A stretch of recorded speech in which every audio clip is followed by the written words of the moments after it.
बहुत समय पहले भगवान बुद्ध अपने शिष्यों के साथ एक छोटे से गांव में ठहरे हुए थे। वहां एक किसान आया जो बहुत चिंतित और परेशान था। उसकी फसलें बार बार खराब हो जाती थीं। परिवार में कलह था और उसके मन में अनेक चिंताएं थीं। वह बुद्ध के पास आया और उनसे अपनी चिंताओं का समाधान पूछने लगा। बुद्ध ने उसे ध्यान से सुना और फिर एक छोटी सी मुस्कान के साथ कहा, चलो हम थोड़ी देर के लिए पास की झील के किनारे चलते हैं। किसान और शिष्य बुद्ध के साथ झील के किनारे गए।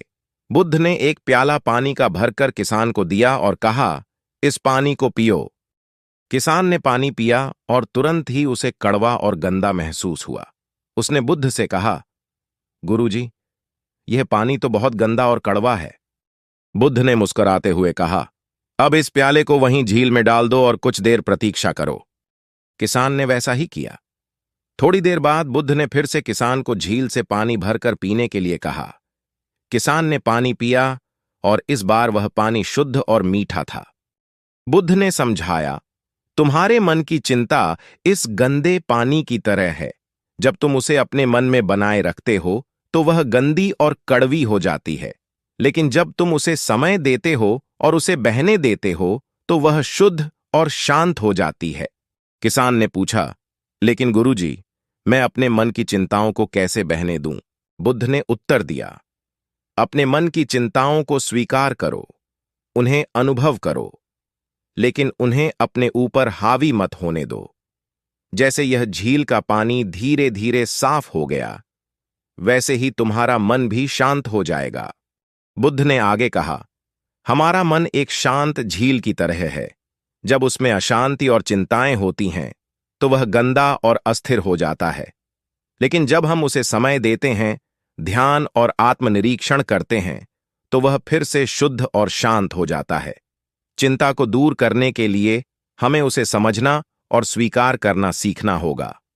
एक अन्य उदाहरण देते हुए बुद्ध ने कहा, जैसे एक हाथी अपने विशाल शरीर के बावजूद अपनी सूंड से सबसे नाजुक फूल उठा सकता है, वैसे ही हमें भी अपने मन की विशाल समस्याओं को सूक्ष्म दृष्टि और धैर्य के साथ संभालना चाहिए। हर समस्या का समाधान धैर्य और सही दृष्टिकोण से ही संभव है। बुद्ध ने किसान को ध्यान और प्राणायाम के कुछ अभ्यास भी सिखाए, जिससे वह अपने मन को शांत कर सके।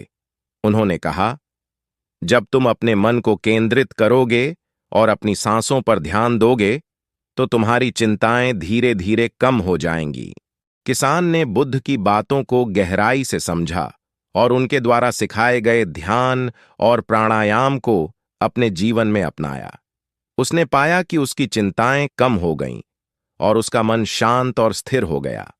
उसकी फसलें भी बेहतर होने लगीं और परिवार में शांति लौट आई। बुद्ध की इस शिक्षा से यह सीख मिलती है कि मन की चिंता को दूर करने के लिए हमें उसे समय देना होगा, उसे समझना होगा और सही दृष्टिकोण से संभालना होगा। ध्यान, प्राणायाम और आत्मनिरीक्षण जैसे साधनों का प्रयोग करके हम अपने मन को शांत और स्थिर बना सकते हैं।